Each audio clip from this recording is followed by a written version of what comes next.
What is the proper relationship, what should be the proper relationship between a chairman of the Fed and a president of the United States? Well, first of all, the Federal Reserve is an independent agency, and that means basically that there is no other agency of government which can overrule actions that we take. So long as that is in place and there is no evidence that the administration or the Congress or anybody else is requesting that we do things other than what we think is the appropriate thing, then what the relationships are don't frankly matter. And I've had very... Crypto bros make money literally by making money, and they've made over $1 trillion out of thin air. They'll accuse the U.S. government of making money out of thin air. Maybe we do, but we're the U.S. government.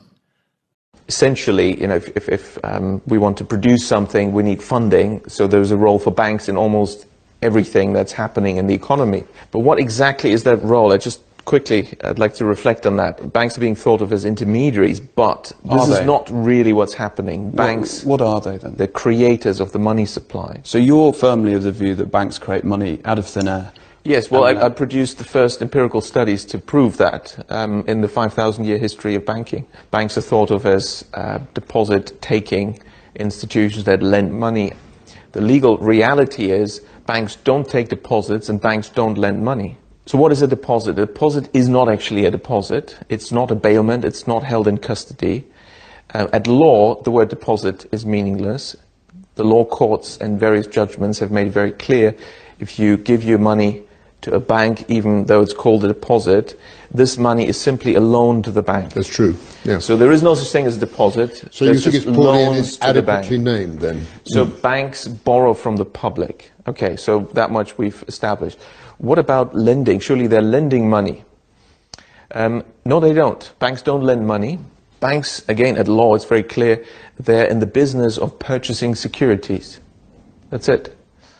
So you say, okay, don't, confuse me with all that legalese. No. I want a loan. I want a loan. Yep. Fine. Here's the loan contract. Here's the offer letter, and you sign. At law, it's very clear. You have issued a security, namely a promissory note, and the bank is going to purchase that. That's what's happening at law. Put it in layman's terms. What does that mean? It means that what the bank is doing is very different from what it presents to the public that it's doing. How does this fit together? So you say, fine, the bank purchases my promissory note, but how do I get my money? I want, it's a loan. I want 200 grand, right? I don't care about the details, I want the money. The bank will say, well, you'll find it in your account with us. That would be technically correct. If they say, we'll transfer it to your account, that's wrong, because no money is transferred at all. It's already from in the bank. Anywhere inside the bank or outside the bank. Why? Because what we call a deposit is simply the bank's record of its debt to the public. Now, it also owes you money, and its record of the money it owes you is what you think you're getting as money, and that's all it is. And that is how the banks create the money supply. The money supply consists to 97% of bank deposits, and these are created out of nothing by banks when they lend, because they invent fictitious customer deposits. Why? They simply restate, slightly incorrectly in accounting terms, what is an accounts payable liability arising from the loan contract having purchased your promissory note as a customer deposit, but nobody has deposited any money. I wonder how the FCA deals with this, because in the financial sector you're supposed to not mislead your customers. Anyway, so, I don't think the answer so the banks create the money supply by inventing these claims on themselves, the fictitious deposits. That can be actually positive for the economy as long as this money creation is in line with the creation of new goods and services, implementation of new technologies, and therefore adding value. And adding value in the economy is funded by this money creation. If that happens, and we're talking about business investment, productive loans, productive bank credit, you will have no inflation. These loans can also be serviced and repaid, and you have a stable economy without problems and with low inequality. And so countries that achieve this, that the banks lend mainly for productive purposes, whether it's Germany in much of its 200-year history, or in the last century, the East Asian economies where bank credit was largely for productive purposes, then you're fine. But there's two more cases. I quickly need to point them out because that's the contrast. But just clarify that inequality is significantly lower. Lower, yes. Inflation is low. Yes, and you have stable growth. And the real economy thrives. Is booming. Yes, that's when bank credit creation is focused on productive lending for productive purposes. As opposed to speculation and asset price. As opposed to, there's two other types. If banks create credit for consumption, it's obvious what's going to happen. You suddenly have more money created and more demand for goods, but it's the same amount of goods and services. So you're creating consumer price inflation. That's well understood, and central banks are watching that a little bit. And what's less well understood is, and what's the biggest in the UK, it's probably more than 70% of all lending, actually way more than that, is bank credit creation, so money creation for financial transactions, for asset transactions, for purchasing ownership rights. Now then you have a problem. Why? Because you're creating new money, but you're not creating new goods and services. You're simply... They're constant, aren't they? You're giving somebody new purchasing power over existing assets, and therefore you must push up asset prices. So this... You can draw a chart where you show, asset prices, land prices, property prices in the UK, and they will match very closely, as I've shown in Japan and other countries. And that also creates the inequality. So when the banking sector has focused too much on unproductive lending, and in the UK it's dominant. It strikes me that what you're telling me, and tell me I'm wrong, is that lending, in order to get round this deposit/loan situation, needs to be categorized. You're right, exactly. Is that right? That's right. We need to look at where the money is going. That makes a whole world of difference. Okay. So if money bank credit is extended for productive purposes, you're fine. You get a good economy, no inflation, and financial stability. And also, you don't have this inequality problem. And do you think there should be different capital ratios towards each? Capital, the whole Basel capital approach doesn't work. Why? Because it's premised on the idea that banks are just financial intermediaries. But they're not. They're money creators. We need bank regulation that recognizes reality of how the banks actually operate. So what you're saying, this is a regulation problem? Clearly, yes, it's a regulation problem. That's right. We need different regulation. And the only regulation that actually has succeeded in history, and we have good data for the 20th century in particular, in preventing asset bubbles and banking crises, which are all driven by this bank credit for financial transactions. Leads to this asset boom, and it's a game of musical chairs. You have to play it. It's rational to play it while the music is playing, which is how asset prices are driven by ever more bank credit for financial transactions. The moment it stops, asset prices fall, you get the first bankruptcies, banks get risk averse, the whole thing goes into reverse, and banks go bust. But you can avoid this, and the only regulation that has succeeded in avoiding this is guidance of bank credit. Simple rules. The simplest form of bank credit guidance is to simply ban bank credit for financial transactions. It doesn't mean financial transactions are bad. No, let the speculators speculate and let them even borrow money, but not from banks.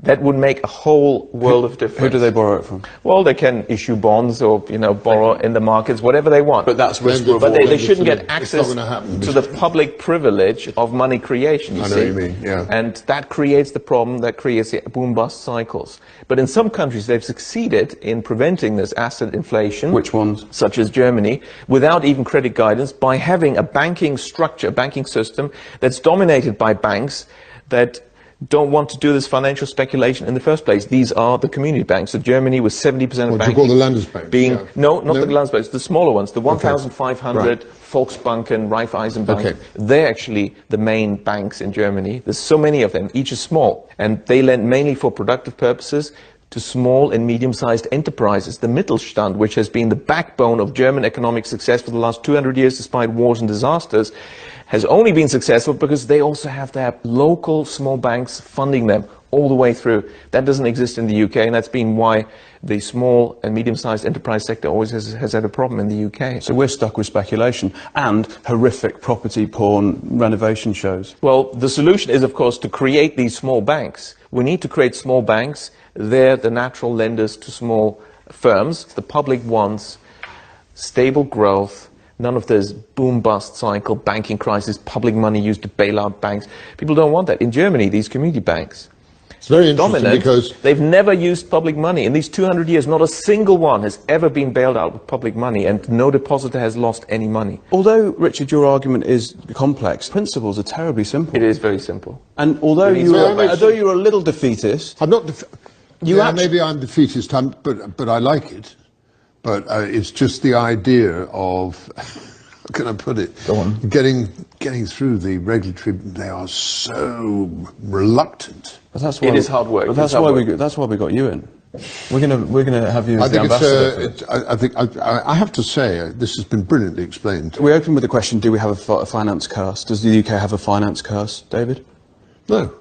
I think it has difficulties, but I think those difficulties have been appeared insurmountable 5 years ago. Now I think the occasion says that it's much better, but there is this severe danger of over-regulation, which is completely understandable, not wanting a replication of what happened in 2008. Has the UK got a finance curse? Is it a trick question? Because the UK doesn't have finance. The City of London has, and it's not part of the UK. Good answer. Good answer. It's international, he's right. The City of London is outside the United Kingdom. Do you know that? It's really shocking. And therefore it's also not part of the EU, which explains although it couldn't be part of the EU because you have to have democratic elections, and the City of London doesn't, right? It's the banks that have the votes, right? Right. Per staff, you know, the voting I system. never knew How that. do you start unpicking this puzzle? I never knew that. That's a very useful piece of And information. of course, it's not part of It's a the pretty dangerous piece of information. And it's not part of the UK because the Queen is not allowed to enter without permission. She's not the sovereign, therefore it's not part of the UK. You know, and of course that's since 1688, I have to make a note of since that. the foreign invasion. There you go, David.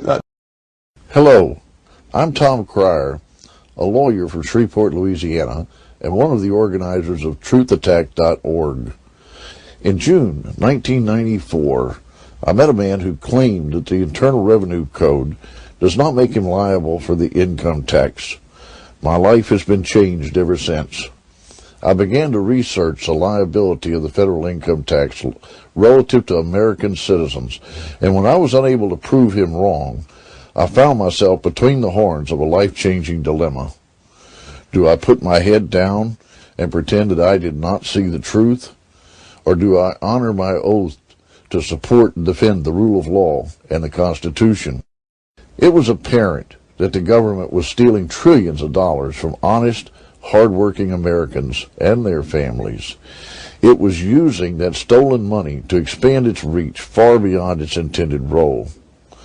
It is stealing and using our own labor, our own sweat, to destroy our country. I stopped filing federal tax returns and paying the tax, and refused to do so unless and until the government could show me it had any right to demand I do either. I was charged with 2 counts of tax evasion for 2000 and 2001. After it backed down to 2 counts of failure to file, I was tried on July 9, 2007 in the Federal District Court here in Shreveport. During that trial, I learned firsthand how far tyranny is advanced within our government and even into our courts. In order to aid the government's prosecutor in the attempt to convict me, the judge violated the rules of evidence and due process by not allowing me to present any physical evidence of material facts. He further tried to hamper my testimony in an effort to prevent the jury from understanding that I did not have any income tax liability and that the law does not say what the IRS tells them it says. Seeing the truth in my words, because they were not permitted to see any evidence, the jury returned a unanimous verdict of not guilty on both counts after only a few hours of deliberation. The reason I'm telling you these things is that those holding positions of governmental responsibility regularly commit seditious acts and then cover them up. It has become everyday practice, and the establishment political industrial complex owned media is part of this cover-up, keeping the truth from American citizens. We must break this code of silence, and the only way open to patriots trying to reestablish truth and justice and restore our constitutional republic is to have our own media outlet, which brings me to the reason for this presentation. Our purpose is to enlist your support to create an over-the-airwaves news talk radio network.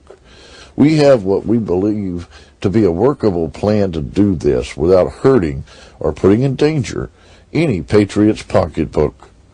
However, before we inform you of how this will work, we have the testimony of patriot leaders that have been fighting the battle for the cause of liberty and constitutional revival for years, showing that they are united in this effort. And actually said it better. He said that the handling of those tax-exempt applications in that process at the IRS was outrageous and intolerable. No excuse. And as much as we know that the folks at IRS have a thankless job because they have to go and tell their fellow Americans that they may be audited or they have to do this work understaffed, we have to maintain the confidence in the system because it's a voluntary system of payment of our taxes. Agreed. And so you are right. It was a foolish mistake, but the president's even more correct that it was outrageous and intolerable. Now, let me also focus on something, Mr. George, you said. When you were asked, was there any finding or evidence of political motivation here? You said no. That's correct, sir. Okay. And so what we find is a situation where inexcusable activity took place because it erodes the confidence of the American people in a system where they participate voluntarily. And if there's a place in public service where you have to have the highest level of conduct and standards, it's at the IRS. And so, Mr. Miller, I think it's unfortunate for those who are in positions of authority, but the buck has to stop somewhere. And I think that's exactly what we're saying. That should not diminish the good work that has been done by anyone within the IRS over the years. And so I hope you understand that you are here today talking to us because we need to get to the bottom of this. We need to clean up and clear out so we can go back to the business of making sure that people respect the fact that we have a voluntary system of paying our taxes. Income tax in the UK first started in 1799 as a temporary measure to cover the costs of the Napoleonic Wars. It is still a temporary tax today, which expires each year on the 5th of April and has to be renewed as a provision in the annual financial bill. Income tax was withdrawn in 1816, but was re-established in 1842 and has stayed since. Because of this, human beings are the only creatures on the planet that pay to live on it. The government does not own the product of your labor. If they did, you would be a slave. Since they do not own the product of your labor, then taxation can be defined as theft, or more accurately, extortion and blackmail. No man can own another, so no man can own the fruits of another man's labor. Most people will argue that it is a necessary evil, and that it's legal because the government say that it is. How else would we pay for hospitals, police, roads, and so on? Well, reaching into your own pocket to help a good cause is noble. Reaching into someone else's pocket under the threat of force is despicable. Here is a quick analogy. I run a construction firm, and I knock at your door and demand £10,000 to build an extension, or I'll take all your stuff and throw you in a cage. Essentially, that's what the government do when they tax you. They say they're going to supply you with services and protect you, but if you don't pay them, just like the mafia, they are the ones that come after you and use force and violence to get the money out of you. The trouble is, most people never look at these situations from these angles, and so rarely see the deception that is constantly being pulled over our eyes. A large percentage of all the tax you pay is used on war, bailing out the banks, and paying off the national debt. It has been calculated that 47% of all your income is spent on tax. You work 5 to 6 days a week and get to keep 54% of your wages. Then you have to pay for your mortgage or rent, gas, electricity, water, food, clothes, and that's just the basics. No wonder both parents have to work and work constantly, unlike families of just 50 years ago. You are a slave, and you are in a metaphorical cage that, just like Neo, you cannot touch, taste, or smell. A prison created by the mind of man. Governments essentially run human farms and feed you the perception of freedom. Governments do not make money within themselves. The government's primary function is to trick money out of your pocket and feed it into their business, so they can carry on with wars, deception, and human farming, all in plain sight.